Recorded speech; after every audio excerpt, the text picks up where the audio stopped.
sorry kebetulan cuacanya lagi nggak bagus, lagi hujan dan mobilnya agak kotor. Jadi mohon dimaklumi kalau mobilnya kotor ya. Tapi mobilnya bagus. Ya ini adalah Kia Sorento. Mau malam, pagi sampai siang, namanya tetap Sorento. Nggak jadi malam to, siang to atau pagin to. Apa sih Gayus ya? Kayak nama ini, kayak nama ketua RT gue pagin to. Pertama kita kenapa sih milih Kia Sorento? Jadi awalnya mobil ini tuh kita lagi ngebahas tentang SUV 7 seater yang ada di Indonesia. Itu tuh monoton. Kalau nggak Pajero Sport, Fortuner. Pajero Sport, Fortuner. Ya kan bosan kan? Padahal masih ada Captiva, masih ada Sorento, masih ada Hyundai Santa Fe ya kan? Nah, dan kedua mobil itu nggak jelek, cuma penjualannya emang jelek. Dibandingin sama Fortuner mungkin cuma berapa persennya ya. Dan ini mobil jujur aja bagus. Coba kita lihat model depannya. Dari depan ini dia udah punya lampu LED daylight. Jadi terang kalau lagi siang-siang dan ini tampilan cantik banget.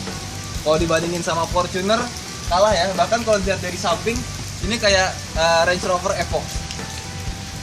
Dan dia di sini punya turning side lamp.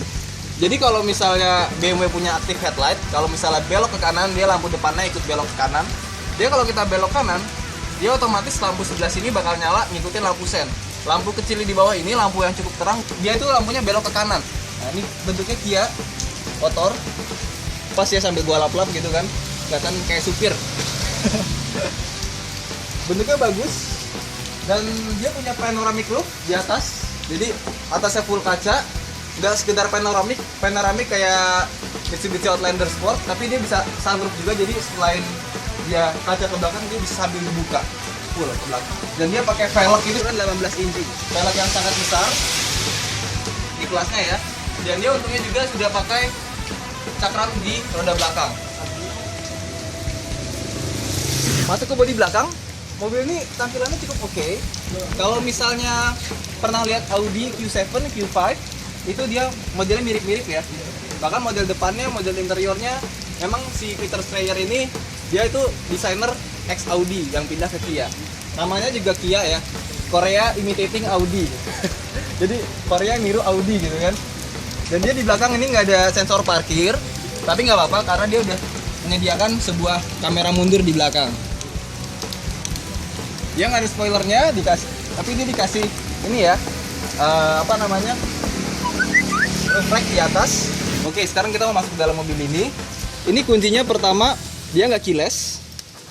Dia seperti apa ya, kayak kunci-kunci Mazda gitu. Terus dia ada 3 bagian. Yang pertama buat kunci, ini buat ngebuka, dan yang terakhir ini buat kalau misalnya mobil lagi kekunci, kita mau buka belakangnya doang, tinggal pencet ini. Nanti dia akan kebuka otomatis. Sekarang kita buka dulu. Yap. Interiornya sangat hitam. Mulai dari bahkan wooden panelnya dibikin dia kayu hitam di sini. Seperti mobil ini ya, Audi dan BMW yang terbaru. Dan dia lucunya dia punya pedal. Pedal di bawah ini dia modelnya sama kayak Audi dan BMW. Jadi modelnya rata lantai. Gantung ke bawah sini. Dan dia rem tangan dari di sebelah kiri. Enggak model tangan.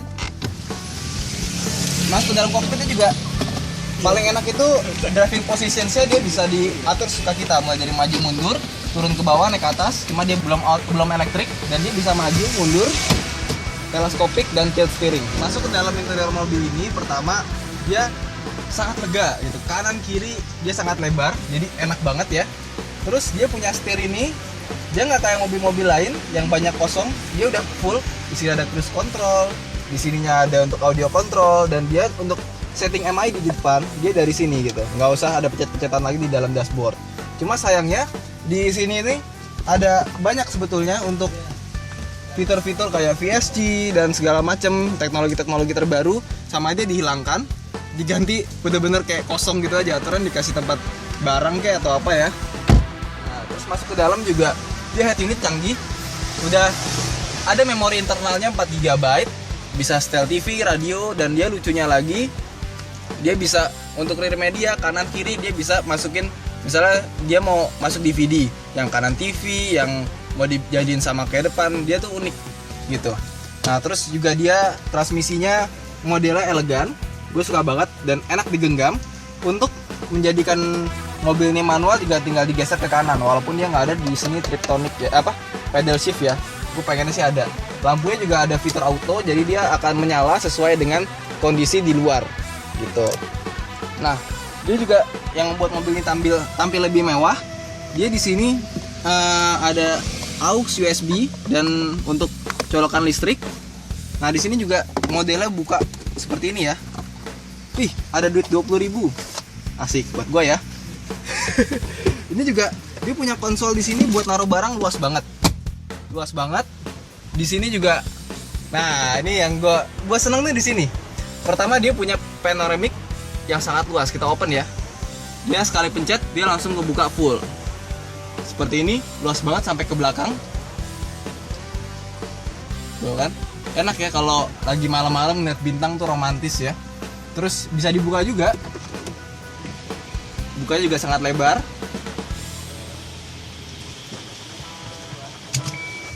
Nah, kalau misalnya kita mau ke atas juga bisa tuh, melihat kanan kiri. Itu enak banget. Kita tutup lagi, cuma satu sentuhan, dia akan menutup semuanya secara otomatis.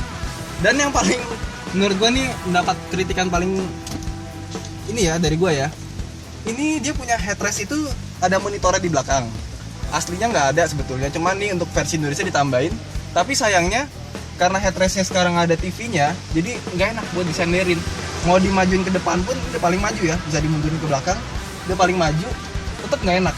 Jadi kalau misalnya beli Kia Sorento dan nggak sering nyalain TV belakang, lebih baik minta dijadiin standar aja gitu, biar bisa disenderin. Karena versi USA yang nggak ada ininya, dia enak. Sepertinya disenderin tuh di video-video review lainnya tuh enak. Dan dia punya lampu di sini. Dan kalau pernah nyoba Opel Blazer, dia ada sunshade di sampingnya ya. Jadi kalau misalnya masih bocor, masih silau, tinggal ditambahin ke samping. Lucunya dia kalau misalnya kita tutup, ini kan lampunya ada switchnya, dia otomatis tutup, otomatis mati.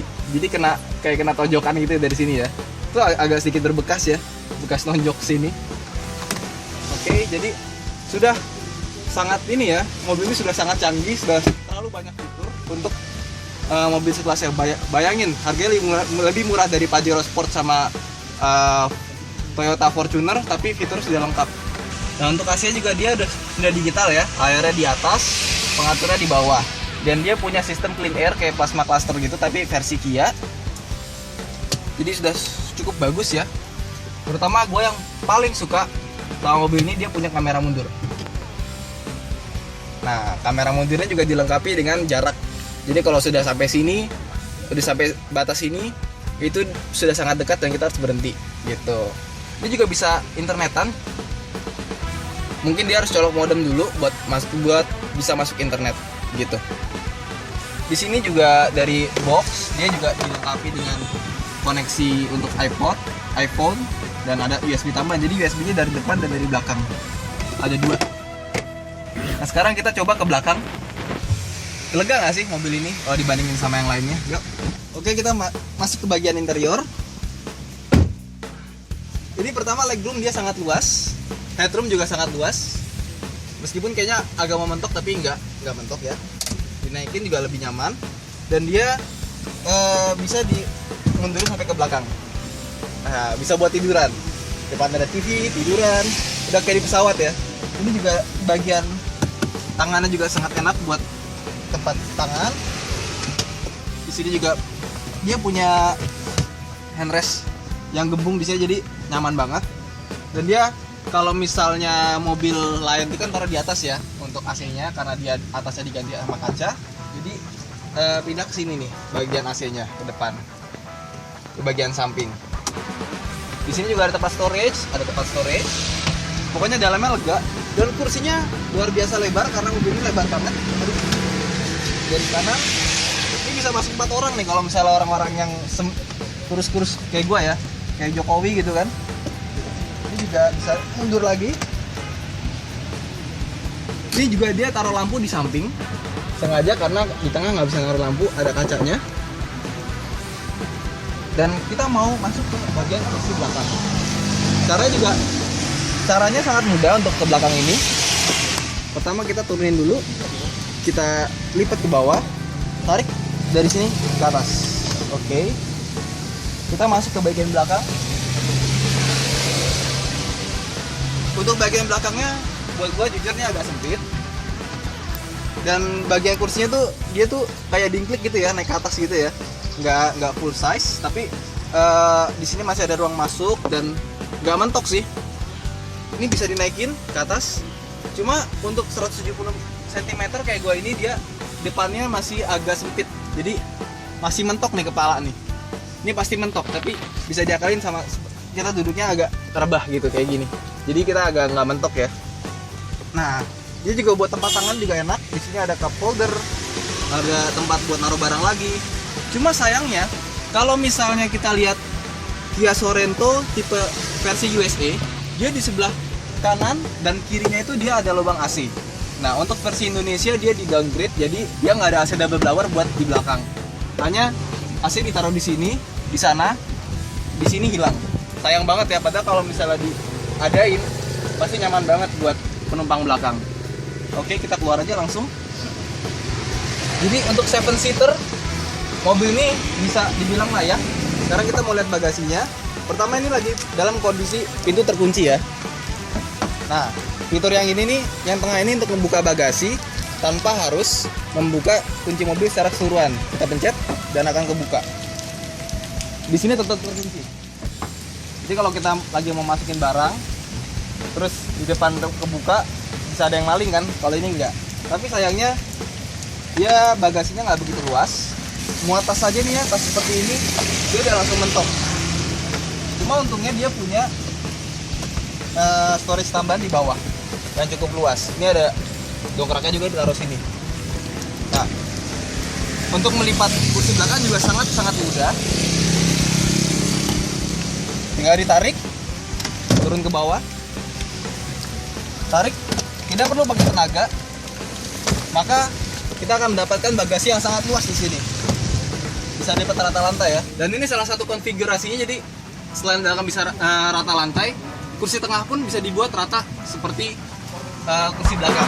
Nah, ini kalau ya buat yang suka bawa sepeda atau bawa papan selancar, ini sangat berguna banget ya. Padahal ini bisa lagi ditarik seperti ini, tapi nanti jadinya nggak rata lantai ya. Untuk membuka ini juga gampang banget, tinggal ditarik. Mau buka lagi juga nggak perlu pakai tenaga, sangat mudah sekali. Dibandingin kita mau narik kursi Grand Livina, itu kan berat ya. Kalau ini sangat enteng, tapi pintunya berat karena ini sangat lebar ya. Nah, sangat mudah sekali. Udah langsung kunci lagi otomatis.